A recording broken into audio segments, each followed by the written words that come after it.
आनंदे गवार हरि हरि बोलो। कृष्णाय वासुदेवाय देवकी नंदनाय च नंदकुमाराय गोविंदाय नमो नमः। चंद्रसेना राधा प्रदान कहती श्रीपरी गीत सुकंकर बालकेली कथा गोठी अति रस सारम सुनील पवित्र है बिहरी कीर्तन एबे कह क्यों कृत्य कले भगवान कदम्ब तले रहीना प्रभु पीतांबर भूत केली शेष कले प्रभु दामोदर सुन है परीक्षित शिशुक कहिले हेतु अनंतरे हरि जो कृत्य कले चंद्रसेना गुरायण बोले अच्युत कदम्ब मूल भूत खेले निषेध यही कदम्बरे काल भूत वास कला माई देहरु छाड़ी सेठारे रहिला कहीं पर राधिका लाजा पाई सबुका मुख को चाही वचन गए कि पाई घेरी मत एते लोक मान नगर किस होइला कह मत पूर्णम शुणी करी दशमती कले कबूतर विपत्ति पड़िला तोते वृक्ष मूलर मन दुख गत भन्ते लभिले संतोष चंद्रसेना ताहा शुणी होइले हरस सही बेले श्रीकृष्ण को कोଳରେ धइला ताहा जगे राधा मते प्रपात होइला जत काले परिचंते जीथि बराई तोहर संसिला अटई माथई समस्ते कल्याण कले नंदर नंदने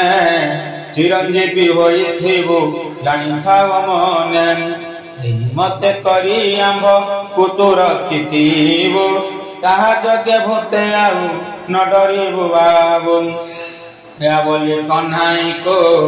मध्यरे जनीणम गपपुर मध्य धई करंती गमनम जय जय शब्द हेला गपर भीतर बड़ राउल अटंती नंदर कुमार धन्य धन्य अटई से नंदर नंदन यह बोलिण प्रशंसा कले सर्वजन श्रीकृष्ण को ज्ञानी करी नंद जसमती आपणार मंदिर को गमन करते सेक्षणी कदम्ब मूलु कले से गमन राधिका बोले मंत अटे भगवान एबे से तोहर माया मोहित जानिले हेडे माया भी बोली न जानी मु नथिले तते पुणी भेटिबे एने चक्रधर एथिर चरित मते कह दामोदर श्रीकृष्ण बोले दुई जटु मो जीवन जोठारे लोड़ी मोथिबी से स्थान यही बोली सनमत हेले बग्राई जेते बेले लोड़ी भूतुथिबे गोरही हेमंत चंद्रसेना राधिका को घानी दानर दक्षिण देला नेला ता कामिनी निज मंदिर प्रवेश होइला राधिका समस्त गोपालंकर मनुगोल शंका सियरी रहिले जाई तांक मंदिर रहिले पितांग सहित हलधर परीक्षित बचलिले सुन मुनिवर तोहर प्रसाद शुणिला ग्रंथ सार मुखत हुईना कृष्ण कथा मु शुणिली गोविंदर कथा शुणी वंश पवित्रिले कह मुनिवर हरिंकर चारुलीला एवं कि प्रकार दिन नेले नंदबला कहती से सुख मुनि परीक्षा छामुरा सुनाए परीक्षित हरि कथा सार हरि से मार्ग से कले जोई लभिब मुखते हरि नाम सुमरिले हुआ सदगति हरि नाम धरि गौ तम तरि गला हरि नाम धरि मुक्त कश्यप वैला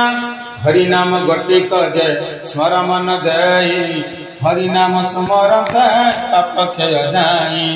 हरि नाम गति खोजे अट ब्रह्म ज्ञान हरि नाम धइले क मिले गंगा स्नान हरि नाम धइले क हेब स्वर्गवास नाना विधि पात कजे अंगु जीवनाश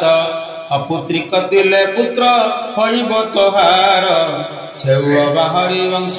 शुणिब कर्णर मातृहरण सधर मत आदि पाप